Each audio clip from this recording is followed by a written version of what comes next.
মালদায় বড় সাফল্য পুলিশের। প্রকাশ্য দিবালোকে রাস্তা থেকে ৩ বছরের নাবালিকাকে অপহরণ হওয়া থেকে উদ্ধার করল হরিশ্চন্দ্রপুর থানার পুলিশ। জানা যাচ্ছে ওই নাবালিকার পার্শ্ববর্তী গ্রাম থেকে কোতল গ্রামে নিজের দাদুর বাড়িতে বেড়াতে এসেছিল। ভাই বোনদের সঙ্গে সে আইসক্রিম খাওয়ার জন্য রাস্তায় বেরোয়।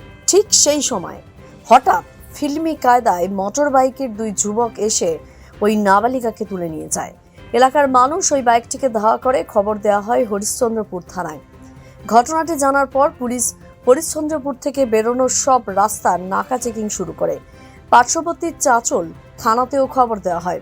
এছাড়াও বিহারের নাকা চেকপোস্টগুলি পুলিশ ঘিরে ফেলে। আর ফলস্বরূপ নাকালের মধ্যে চলে আসে অপহরণকারীরা। পুলিশকে দেখে ওই নাবালিকাকে বাইক থেকে ফেলে চম্পট দেয় অপহরণকারীরা। তবে একজন পালিয়ে গেলেও ধরা পড়ে দ্বিতীয়জনের নাম ছোট নাক বলে জানা যাচ্ছে। বাইক থেকে পড়ে যাওয়ার পর 3 বছরের ওই নাবালিকা মাথায় চোট পায়। আইসি মনোজিৎ সরকার এবং এসডিপিও সোমনাথ সাহা দাঁড়িয়ে থেকে ওই নাবালিকার চিকিৎসা করান। এরপর নাবালিকার পরিবারেও খবর দেওয়া হয়। এর আগে এক ব্যবসায়ীর সন্তানকে অপহরণ করার ঘটনা ঘটেছিল, তবে সেবারও পুলিশি তৎপরতায় অপহরণকারীদের সব পরিকল্পনা পুলিশ ভেস্তে দেয়। ধৃত ওই অপহরণকারীকে পুলিশ জিজ্ঞাসাবাদ করছে। কি কারণে এই অপহরণ, এই অপহরণের পিছনে কি কারণ রয়েছে, কারোর হাত রয়েছে কিনা, সেই বিষয়ে পুলিশ তদন্ত করছে। এছাড়াও পলাতক অপহরণকারীর খোঁজ চালাচ্ছে জেলা পুলিশ।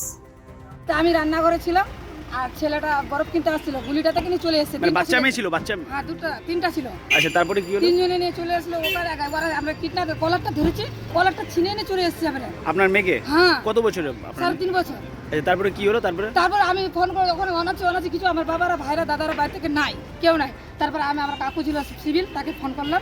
ফোন করার জন্য করে নিয়ে তারপরে ফোন যোগাযোগ করলাম। কতজন ছিল ওরা? আমরা দেখিনি একজন দুজন ডবল হেলমেট রয়েছে, এখান থেকে কাপড় উঠেছে। হেলমেট পরেছিল? হ্যাঁ। আচ্ছা, আর তারপর ছোঁয়াটা উঠাই নিয়ে চলে গেছে আমরা। আর আমি পাথা দিকে কলারটা ধরেছি।